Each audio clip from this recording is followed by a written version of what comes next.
നമസ്കാരം, ടാരോനാഥത്തിലേക്ക് എല്ലാവർക്കും സ്വാഗതം. ഇന്നത്തെ റീഡിംഗ് ഒരു ഫുൾ മൂൺ റീഡിംഗ് ആണ്. ഫുൾ മൂണിൽ എപ്പോഴും പഴയ കാര്യങ്ങൾ വിട്ടുകളയാനും പുതിയത് ലൈഫിലേക്ക് സ്വീകരിക്കാനും ഉള്ള ഒരു എനർജിയാണ്.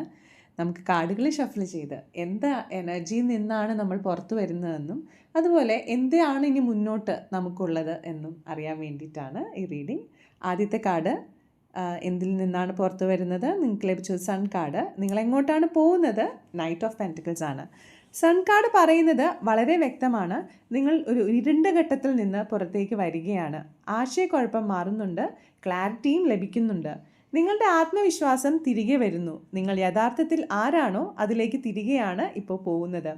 ഈ ഫുൾ മൂൺ നിങ്ങളുടെ ലൈഫിലേക്ക് സത്യം, വ്യക്തത, സന്തോഷം എല്ലാം വെളിച്ചത്തിലേക്ക് കൊണ്ടുവരുന്നു. നിങ്ങളിൽ നിന്ന് മറിഞ്ഞിരിക്കുന്ന കാര്യങ്ങൾ എല്ലാം വെളിച്ചത്തിലേക്ക് വരുന്നു. ഇനി നിങ്ങൾ എങ്ങോട്ടാണ് പോകുന്നത് എന്ന് ചോദിക്കുമ്പോൾ വരുന്നത് നൈറ്റ് ഓഫ് പെൻറ്റിക്കിൾസ് ആണ്. വേഗതയല്ല, ക്ലാരിറ്റിയോടുകൂടി സ്ഥിരതയിലേക്കുള്ള ഒരു യാത്രയാണ് ഇനി മുന്നോട്ട്. നിങ്ങളുടെ ജീവിതത്തിൽ ഉറപ്പുള്ള തീരുമാനങ്ങൾ എടുക്കാനുള്ള ധൈര്യം നിങ്ങൾക്കുണ്ടാവുന്നു. നിങ്ങളുടെ അടിത്തറ ശക്തമാവും. ദീർഘകാല വിജയത്തിലേക്കുള്ള ചുവടുകൾ എടുക്കാൻ പോവുകയാണ് നിങ്ങൾ. നിങ്ങളുടെ ലൈഫിലെ ഈ ചേഞ്ച് വളരെ പതുക്കെയാവാം, പക്ഷേ അത് ഉറപ്പുള്ളതാണ്. യൂണിവേഴ്സ് നിങ്ങളോട് പറയുന്നത് നിങ്ങൾ ശരിയായ വഴിയിലാണ് എന്നാണ്. നിങ്ങളുടെ യാത്ര വൈകുന്നതായി തോന്നാം, എന്നാൽ നിങ്ങളെ അത് പാകപ്പെടുത്തുന്നതാണ്. സ്വയം വിശ്വസിക്കുക. നിങ്ങൾ നിർമ്മിക്കുന്നത് സ്ഥിരമായ സന്തോഷമാണ്.